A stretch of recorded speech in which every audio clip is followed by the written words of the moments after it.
Good morning everyone, सुप्रभात। कैसे हैं आप सभी? स्वागत है आप सभी का स्टडी पॉइंट अंश चैनल पर। और आज की इस वीडियो में हम अध्ययन करेंगे हिंदी व्याकरण अलंकार। अलंकार, उसके भेद, एक विशेष पहचान के साथ उदाहरण सहित और बहुत ही सरल भाषा में इसका अनुवाद करेंगे। तो सबसे पहले जान लेते हैं अलंकार। अलंकार शब्द का क्या अर्थ होता है? अलंकार शब्द का अर्थ होता है आभूषण। अलंकार शब्द का क्या अर्थ होता है? आभूषण। जिस प्रकार से एक स्त्री के शरीर की शोभा बढ़ाते हैं आभूषण, उसी प्रकार से काव्य की शोभा बढ़ाते हैं अलंकार। काव्य की शोभा कौन बढ़ाते हैं? कविता की शोभा कौन बढ़ाते हैं? अलंकार। काव्य का वह रूप जो उसकी सुंदरता को बढ़ाए उसे अलंकार कहते हैं। ठीक है। अलंकार के 3 भेद होते हैं। अलंकार के कितने भेद होते हैं? 3 भेद होते हैं। शब्द अलंकार, अर्थ अलंकार, उभय अलंकार। ठीक है। शब्द अलंकार मतलब जहाँ शब्दों के माध्यम से कविता में सौंदर्य आए, जहाँ शब्दों के माध्यम से काव्य की शोभा बढ़े, वहाँ शब्द अलंकार होगा। अर्थ अलंकार, जहाँ पर अर्थ के माध्यम से कविता की शोभा बढ़े, अर्थ के माध्यम से काव्य का सौंदर्य बढ़े, वहाँ पे क्या होगा? अर्थ अलंकार। उभय अलंकार जो होता है वो इन दोनों का मिलाकर होता है। जहाँ पर शब्द अलंकार, अर्थ अलंकार दोनों का उपयोग होता है, वो होता है उभय अलंकार। उभय अलंकार जो है इस तरह से मतलब यूजुअली उभय अलंकार का अध्ययन नहीं किया जाता है, लेकिन आचार्य भोज के अनुसार जो है अलंकार का एक तीसरा भेद भी है जिसे हम उभय अलंकार कहते हैं। ठीक है। इसके बाद सबसे पहले हम पढ़ेंगे शब्द अलंकार के बारे में कि शब्द अलंकार होता क्या है और शब्द अलंकार के कितने भेद होते हैं। तो शब्द अलंकार मतलब जहाँ पे शब्दों के माध्यम से कविता में सौंदर्य आए, वहाँ पे क्या होगा? शब्द अलंकार होगा। ठीक है। तो शब्द अलंकार के 5 भेद होते हैं। कौन कौन से? अनुप्रास अलंकार, यमक अलंकार, श्लेष अलंकार, वक्रोक्ति अलंकार और पुनरोक्ति अलंकार। ठीक है। ये 5 जो हैं इसके भेद होते हैं। किसके? शब्द अलंकार के। ठीक है। ये सबसे ज़्यादा परीक्षा में अनुप्रास अलंकार, यमक और श्लेष, इन तीनों का जो अध्ययन है, वर्णन है, ज़्यादा किया जाता है, ज़्यादा इनके बारे में पूछा जाता है। लेकिन हम यहाँ 5 भेदों का अध्ययन करेंगे। पहला है हमारा अनुप्रास अलंकार। तो अनुप्रास अलंकार में क्या होता है कि व्यंजन वर्ण की आवृत्ति बार बार आए, ये इसकी मुख्य पहचान है। कि अनुप्रास अलंकार की मुख्य पहचान क्या है? व्यंजन वर्ण की आवृत्ति बार बार होती है। जैसे कि यहाँ पे दिया गया है उदाहरण में कहन लागे मोहन मैया मैया, कहन लागे मोहन मैया मैया। तो देखिए, माँ, मोहन में भी माँ वर्ण है, मैया में भी माँ वर्ण है, और यहाँ पर ये जो माँ है यहाँ पर माँ माँ माँ। ठीक है। ये जो वर्ण है माँ, ये 3 बार आया है। तो जहाँ पर भी 2 या 2 से अधिक बार, 1 से अधिक बार भी अगर वर्ण की आवृत्ति होती है, आवृत्ति मतलब रिपीट होना, रिपीट होता है, तो वहाँ पे क्या होगा? आपका अनुप्रास अलंकार होगा। क्या होगा आपका? अनुप्रास अलंकार होगा। ठीक है। अनुप्रास अलंकार के जो हैं वो देखिए, इसका एक और उदाहरण है क्यारिन में, कलिन में कलीन किलकत है। तो यहाँ पर देखिए कलिन, कलीन, किलकत, तो सभी में मतलब का वर्ण की आवृत्ति हो रही है ना। तो जहाँ पर भी किसी वर्ण की आवृत्ति बार बार हो, वहाँ पर होता है आपका कौन सा अलंकार? अनुप्रास अलंकार। कौन सा अलंकार? अनुप्रास अलंकार। अनुप्रास अलंकार के जो है 5 भेद होते हैं। अनुप्रास अलंकार के कितने भेद होते हैं? 5 भेद होते हैं। छेकानुप्रास, वृत्त्यानुप्रास, लाटानुप्रास, श्रुत्यानुप्रास और अंत्यानुप्रास। ठीक है। इन सभी का हम उदाहरण सहित अध्ययन कर लेते हैं क्योंकि सभी अलंकार इम्पोर्टेंट होते हैं। ठीक है। तो सबसे पहले हम पढ़ेंगे छेकानुप्रास। छेकानुप्रास मतलब जहाँ पर एक वर्ण की आवृत्ति एक ही बार हो, जहाँ पर एक वर्ण की आवृत्ति एक ही बार हो, वहाँ पर क्या होगा? छेकानुप्रास होगा। ठीक है। देखिए, आप जब छेका प्रोनाउंस करते हैं ना, छेका, तो छेका में ही एका, एक, एका, ऐसा ऐसा उच्चारण आ रहा है ना। आप इस बात को ध्यान रखिए कि छेका अनुप्रास मतलब एका अनुप्रास, मतलब एक बार वर्ण की आवृत्ति आए। जैसे यहाँ पे दिया है रहीमन रहीला की भली। तो देखिए, जो रा है, रा वर्ण है ना, ये तो यहाँ पे दिया ही गया है, लेकिन इसकी एक बार आवृत्ति हुई है। क्या आवृत्ति हुई? एक और बार आवृत्ति हुई है। तो जहाँ पर एक नॉर्मल वर्ण तो दिया ही दिया रहता है, लेकिन उसकी जब आवृत्ति होती है सिर्फ एक ही बार होती है, ठीक है, एक ही बार है ना यहाँ पे, तो यहाँ पे क्या होगा? 6 का अनुप्रास होगा। क्या होगा? 6 का अनुप्रास। जहाँ वर्ण की आवृत्ति एक ही बार हो वहाँ पर होगा आपका 6 का अनुप्रास। 6 का आपको बस याद रखना है, एक ही बार वर्ण की आवृत्ति हो, ठीक है। वृत्त्यानुप्रास। वृत्त्यानुप्रास मतलब वृत्य को मतलब समझते हो क्या होता है? जैसे ये इस तरह से सर्कल है, ठीक है, ये क्या है? वृत्य है। तो ऐसे वर्ण जहाँ वर्ण की आवृत्ति बार बार हो, अधिक बार हो, वहाँ पे क्या हो जाएगा? वृत्त्यानुप्रास। भाई इतनी बार वर्ण आ रहा है, वर्ण आ रहा है, आ रहा है, आ रहा है कि पूरा वृत्त बन जा रहा है, पूरा वृत्य बन जा रहा है, सर्कल बन जा रहा है, तो ये क्या हो जाएगा आपका? वृत्त्यानुप्रास। जैसे कि तरनी तनुजा तट तमाल तरुवर बहुछाए, ठीक है। तो यहाँ पे देखिए, तरनी का ता, तनुजा का ता, तट का ता, तमाल का ता, तरुवर का ता, सब में ता ता ता ता ता। ऐसे ही एक और उदाहरण है, चंदू के चाचा ने चंदू की चाची को चांदनी रात में क्या था? चांदी की चमची चटनी चखाई। इस टाइप से एक और उदाहरण है, तो उसमें भी चा चा चा चा वर्ण की आवृत्ति हो रही है ना। तो जहाँ पर वर्ण की आवृत्ति एक से अधिक बार हो, कई बार हो, वहाँ पर क्या होगा? आपका वृत्त्यानुप्रास होगा। क्या होगा? आपका वृत्त्यानुप्रास होगा, ठीक है। लाटानुप्रास। तीसरा क्या है आपका? लाटानुप्रास। तो लाटानुप्रास में क्या होता है कि पूरा वाक्य ही रिपीट हो जाता है। लाटानुप्रास में क्या होता है कि वाक्य जो है 2 या 2 से अधिक बार आए, ठीक है, वहाँ पे क्या होता है? लाटानुप्रास होता है, ठीक है। अभी तक आपने क्या पढ़ा? 6 का अनुप्रास में एक वर्ण की आवृत्ति, वृत्त्यानुप्रास में बार बार वर्ण आ रहे हैं तो वृत्य ही बन जा रहा है, तो वो हो गया वृत्तानुप्रास, ठीक है। लाटानुप्रास में पूरा वाक्य ही रिपीट हो जाता है। क्या हो जाता है? पूरा वाक्य ही रिपीट हो जाता है। जैसे कि हमको लिख्यो है कहाँ, हमको लिख्यो है कहाँ, हमको लिख्यो है कहाँ, कहन सवई लागे। तो जहाँ पर भी इस टाइप से आपको उदाहरण आए आपको इस तरह से शब्दार्थ आए, तो आपको वहाँ पर क्या लिखना है? लाटानुप्रास, ठीक है। ये सभी अनुप्रास अलंकार के भेद हैं। अनुप्रास अलंकार की पहचान होती है आवृत्ति, वर्ण की आवृत्ति। तो कई बार क्या होता है कि कहीं एक वर्ण की आवृत्ति हो रही है, कहीं बार बार आवृत्ति हो रही है, कहीं पे पूरा वाक्य ही रिपीट हो जा रहा है। इसीलिए अनुप्रास अलंकार के ये 5 भेद बताए गए हैं कि जहाँ एक बार आवृत्ति हो वर्ण की वो 6 का अनुप्रास, जहाँ बार बार आवृत्ति हो वो वृत्त्यानुप्रास, जहाँ पूरा वाक्य ही रिपीट हो जाए वो क्या? आपका लाटानुप्रास, ठीक है। तो इतना क्लियर हुआ आप सभी को। नेक्स्ट है हमारा श्रुत्यानुप्रास। श्रुत मतलब समझते हैं ना, सुनना, सुनने से संबंधित। सुनने में अनुप्रास अर्थात शब्दों का अंतिम वर्ण समान हो, अंतिम वर्ण। तो श्रुत्यानुप्रास में क्या होता है कि इसमें भी वर्ण की आवृत्ति होती है, बराबर होती है, लेकिन शब्द का जो अंतिम वर्ण होता है ना उसकी आवृत्ति होती है, अंतिम वर्ण की आवृत्ति होती है। कहत नटत रीझत खिजत मिलत खिलत लजीजात, ठीक है। सभी वर्ण में, सभी शब्द में ता वर्ण आ रहा है, ता वर्ण। देखिए सभी पूरे जितने भी यहाँ पे शब्द हैं उन सभी में शब्द के अंतिम में ता वर्ण आ रहा है। क्या आ रहा है? ता वर्ण आ रहा है। तो ये क्या है आपका? श्रुत्यानुप्रास। जो सुनने में अनुप्रास का शब्दों का अंतिम वर्ण समान हो जहाँ पे, और सुनने में अनुप्रास का आपको बोध कराए, वहाँ पे क्या होता है? श्रुत्यानुप्रास होता है। आपको सभी के ये देखिए, जहाँ पर भी किसी भी शब्द के अंतिम में जो वर्ण आए, बार बार आए, एक सा आए, तो वहाँ पे क्या होगा? श्रुत्यानुप्रास। ये हैं अनुप्रास अलंकार के ही उदाहरण, लेकिन अनुप्रास अलंकार के भी भेद हैं।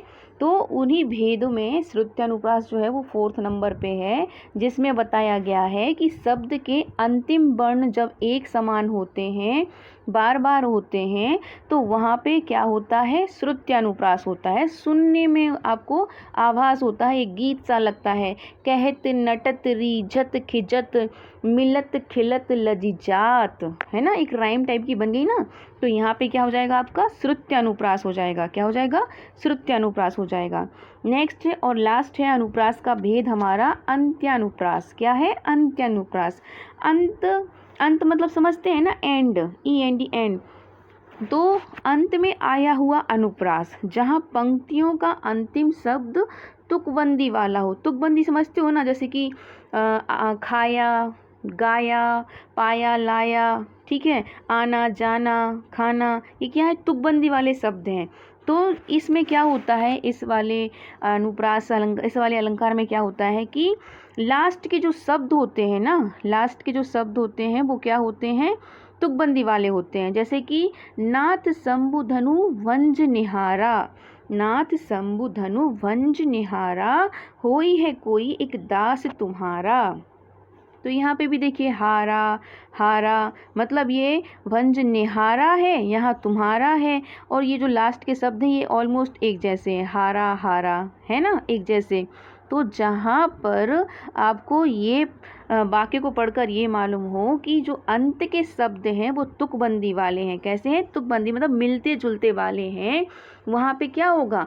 अंत्यानुप्रास होगा। तो ये जो लास्ट के दो उदाहरण हैं, दो अलंकार हैं, श्रुत्यानुप्रास और अंत्यानुप्रास, इसमें आपको कंफ्यूज नहीं होना है। क्यों नहीं होना है? क्योंकि इसमें सिर्फ वर्ण की, अंतिम वर्ण की आवृत्ति होती है, ठीक है, श्रुत्यानुप्रास में। और अंत्यानुप्रास में अंत में क्या होता है? शब्द तुकबंदी वाला होता है, जैसे वंज निहारा, तुम्हारा, हमारा, ठीक है, इस टाइप के इसमें शब्द आते हैं। तो ये हो जाएगा आपका अंत्यानुप्रास, ठीक है। अब इन सभी जो अनुप्रास अलंकार के हमने 5 भेद पढ़े हैं, उन सभी का एक रिवीजन कर लेते हैं 1 मिनट के मतलब एक दृष्टि में। जैसे 6 का अनुप्रास, पहला हमने पढ़ा क्या? 6 का अनुप्रास। तो 6 का अनुप्रास मतलब यहाँ पे क्या होता है? एक वर्ण की आवृत्ति होती है, एक बार होती है, ठीक है। 6 का में ही क्या है? एक, एका, 6 का एका मतलब 6 का अनुप्रास में जहाँ पे एक वर्ण की आवृत्ति एक ही बार हो वहाँ होगा 6 का अनुप्रास। वृत्यानुप्रास मतलब जहाँ पर वर्ण की आवृत्ति बार बार बार बार बार बार इतनी बार हो कि पूरा वृत्त ही बन जाए, वो आपका वृत्यानुप्रास। लाटानुप्रास में क्या होता है? जहाँ वाक्य ही रिपीट हो जाता है, जहाँ वाक्य पूरा एक से अधिक बार रिपीट हो जाए वहाँ पे क्या होगा? लाटानुप्रास। श्रुत्यानुप्रास जहाँ सुनने में, सुनने सुनाने में आपको अनुप्रास हो, जहाँ का अंतिम वर्ण जो है वो बार बार बार बार हो, आए, एक सा आए, वहाँ पे क्या होगा? श्रुत्यानुप्रास होगा। अंत्यानुप्रास जहाँ पंक्ति के अंतिम शब्द में तुक आए, जैसे कि वंज निहारा, तुम्हारा, हमारा, तो ये क्या हो गए? हमारा अंत में आ रहे हैं ना शब्द, अंत में तुक शब्द आ रहे हैं, तो क्या हो जाएगा? अंत्यानुप्रास। तो ये हो गए हमारे अनुप्रास अलंकार के भेद। हम पढ़ रहे थे शब्द अलंकार के भेद। शब्द अलंकार में सबसे पहला था हमारा अनुप्रास अलंकार। अनुप्रास अलंकार के ये 5 भेद हमने पढ़े। अब अनुप्रास अलंकार के बाद दूसरा है हमारा यमक अलंकार। दूसरा क्या है हमारा? यमक अलंकार। तो यमक अलंकार क्या होता है? यमक अलंकार जहाँ एक शब्द 2 या 2 से अधिक बार आए किंतु अर्थ अलग अलग हो, वहाँ पे यमक अलंकार होता है, ठीक है। यमक अलंकार मतलब ऐसा अलंकार जहाँ पे शब्द जो हैं वो क्या 2 या 2 से अधिक बार आए, और जितनी बार भी आए उन शब्दों का अर्थ भी उतनी ही बार अलग अलग हो, एक सा ना हो। जैसे कि यहाँ पे उदाहरण में दिया है 3 बेर खाती है, 3 बेर खाती है, वो 3 बेर खाती है। इसका मतलब क्या हुआ? इसका यहाँ इस बेर का मतलब है टाइम से। क्या यहाँ पे जो ये बेर दिया है इस बेर का मतलब है टाइम, मतलब वो 3 टाइम खाती है। और क्या खाती है? क्या खाती? खाने में क्या खाती है? वो सिर्फ 3 बेर खाती है। मतलब एक फल है, एक फल है जिसको हम बेर कहते हैं, वो सिर्फ 3 ही फल खाती है, 3 ही बेर खाती है, ठीक है। तो यहाँ पे इस बेर का मतलब है टाइम, यहाँ पे इस बेर का मतलब है फल। तो दोनों का अर्थ भी अलग अलग है और दोनों शब्द एक से अधिक बार भी आए हैं, ठीक है। तो जहाँ पर क्या हो, जहाँ पर शब्द जो है 2 या 2 से अधिक बार आए किंतु अर्थ भी उनका अलग अलग हो, वहाँ पे क्या होगा? आपका यमक अलंकार, ठीक है। देखो एक ही शब्द है, अलग 2 बार आए हैं और दोनों का अर्थ अलग है। यहाँ पे इसका मतलब टाइम से है, यहाँ पे इसका मतलब फल से है ना। कनक कनक ते 100 गुनी मादकता अधिकाय, ये वाला तो आपने अक्सर ही सुना होगा, ये अक्सर ही एग्ज़ाम में आपने देखा भी होगा, मोस्टली आता ही आता है। तो यहाँ पे इस कनक का मतलब है सोना और यहाँ पे एक कनक का मतलब है धतूरा। ठीक है, तो इसका मतलब ये है कि जिसको सोना मिल जाता है वो भी बौरा जाता है, वो भी पागल हो जाता है, और जिसको जो धतूरा खा लेता है, धतूरा भी एक प्रकार का फल होता है, फूल होता है जो भगवान शंकर जी को चढ़ाया जाता है, और जो वो खा लेता है तो वो भी बौरा जाता है, पागल हो जाता है। तो देखिए शब्द 2 बार आए हैं लेकिन दोनों का अर्थ अलग अलग है। ठीक है, तो जहाँ पर शब्द 2 या 2 से अधिक बार आए और दोनों का अर्थ अलग अलग हो, वहाँ पर होता है आपका यमक अलंकार। क्या होता है? यमक अलंकार। ठीक है, तीसरा है हमारा श्लेष अलंकार। श्लेष मतलब होता है चिपका हुआ। श्लेष मतलब क्या होता है? चिपका हुआ, चिपका हुआ। ठीक है, श्लेष मतलब होता है चिपका हुआ। जहाँ एक शब्द में कई अर्थ चिपके हों वहाँ पे होगा आपका क्या? श्लेष अलंकार। जैसे कि हे प्रभु हमें दो जीवन दान। ठीक है, मंगन को देख पट देत बार बार। तो यहाँ पे जो पट शब्द है ना, इस पट के 2 अर्थ हैं कि मंगन को देख पट, एक का मतलब होता है वस्त्र और एक पट का मतलब होता है दरवाजा। मतलब ये दो प्रकार की महिलाएं, एक महिलाएं हैं जो भिखारी को देखकर, जो भिक्षुक को देखकर क्या है कि जल्दी से दौड़ी हुई आती है, वस्त्र लेकर आती है और उसे दे देती है। ठीक है, तो एक तो अर्थ ये हो गया। दूसरा अर्थ ये हो गया कि एक महिला है जो भिखारी को देखते हुए आते ही अपने दरवाजे को बंद कर देती है, तो एक ये मतलब हो गया। तो जहाँ पर शब्द एक हो, शब्द एक हो, अर्थ अनेक हो, वहाँ पे होता है श्लेष अलंकार। वहाँ पे क्या होता है? श्लेष अलंकार। ठीक है, मतलब चिपका हुआ। श्लेष अलंकार मतलब क्या होता है? चिपका हुआ, जहाँ पे अर्थ चिपके हुए हों। और यमक अलंकार में क्या होता है कि 2 या 2 से शब्द अलग अलग भी होते हैं, साथ में उनके अर्थ भी अलग अलग होते हैं। ठीक है, तो दोनों में कन्फ्यूज़न नहीं होना है। श्लेष मतलब चिपका, याद रखना है। जहाँ पे एक शब्द में 2 अर्थ छिपे हों वहाँ पे श्लेष अलंकार होता है। जैसे कि मंगन को देख पट देत बार बार, तो एक स्त्री है जो भिक्षुक को देख के दौड़ी दौड़ी आती है और उसको कपड़े दे देती है, और एक स्त्री है जो भिक्षुक को देख के अपने दरवाजे को बंद कर लेती है। ठीक है, तो यहाँ पे शब्द एक है लेकिन अर्थ इसके अनेक हैं, तो ये क्या हो जाएगा आपका? श्लेष अलंकार। ठीक है, क्या हो जाएगा आपका? श्लेष अलंकार। नेक्स्ट है आपका वक्रोक्ति अलंकार। वक्रोक्ति अलंकार में क्या होता है कि जहाँ कहने वाला किसी शब्द को किसी दूसरे अर्थ में कहे, परंतु उसको सुनने वाला उसको टेढ़ा व्यंग्यात्मक अर्थ लगाने लगे। मतलब आप कह कुछ रहे हैं लेकिन सामने वाला कुछ और समझ रहा है, तो वहाँ पे क्या होता है? वक्रोक्ति अलंकार होता है। जैसे कि एक बहुत ही प्यारा सा संवाद है, व्यंग्य है माता राधा कृष्ण जी का और कृष्ण भगवान जी का, जहाँ वो आपस में बात कर रहे हैं।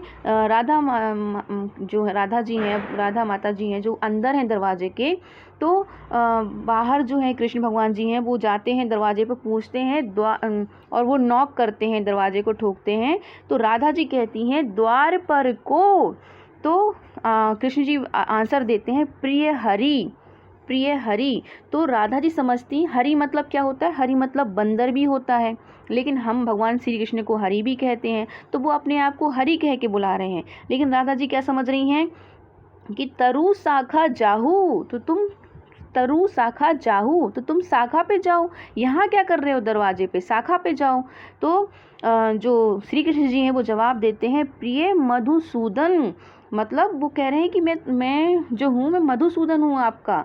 लेकिन राधा जी कहती हैं मधुसूदन मतलब यहाँ पे क्या मतलब है? भंवरा, भंवरा भी होता है। तो वो कहती हैं कि तेरों का काम, तो तुम्हारा यहाँ क्या काम है? भंवरे, अगर तुम भंवरे हो तो तुम्हारा यहाँ क्या काम है? तुम जाओ यहाँ से।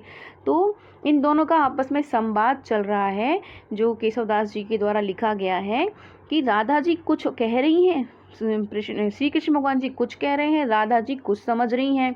तो यहाँ पे क्या है, व्यंग चल रहा है दोनों का, ठीक है, कि कहा कुछ और जा रहा है, समझा कुछ और जा रहा है। कि राधा जी ने कहा, कृष्ण भगवान जी ने कहा कि प्रिय हरि, मतलब मैं उनका हरि हूँ, और राधा जी कहती हैं कि तुम बंदर हो तो यहाँ क्या कर रहे हो, शाखा पे जाओ, ठीक है। फिर श्री कृष्ण भगवान जी कहते हैं कि प्रिय मधुसूदन, मैं तो मधुसूदन हूँ आपका।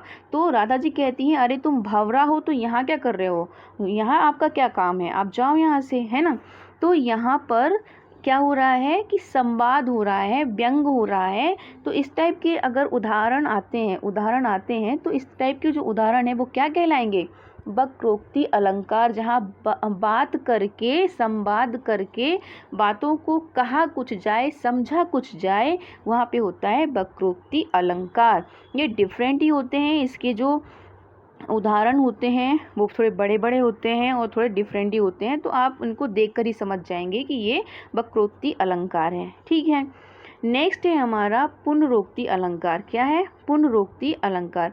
पुनरोक्ति मतलब क्या होता है, फिर से वही बात कहना, फिर से वही बात कहना। जहाँ पर एक शब्द लगातार 2 बार आए तथा उनके अर्थ समान हो, ठीक है, तो वहाँ पे क्या होता है, पुनरोक्ति अलंकार होता है।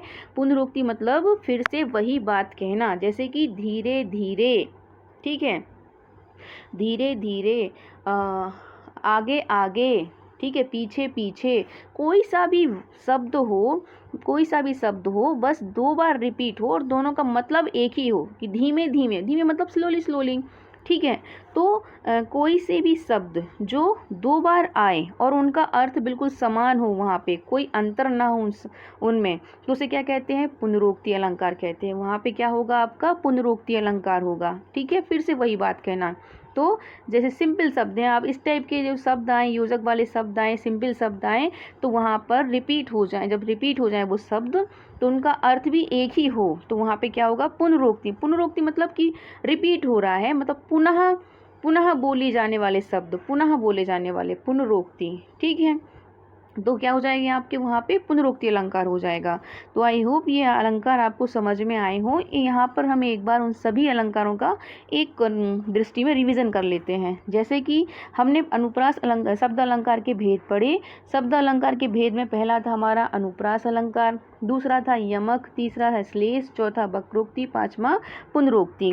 तो अनुप्रास में क्या था कि एक वर्ण की आवृत्ति बार बार होती है, ये हमारा अनुप्रास अलंकार है। जहाँ पर व्यंजन वर्ण की आवृत्ति बार बार हो वहाँ पर क्या होगा, आपका अनुप्रास अलंकार होगा, ठीक है।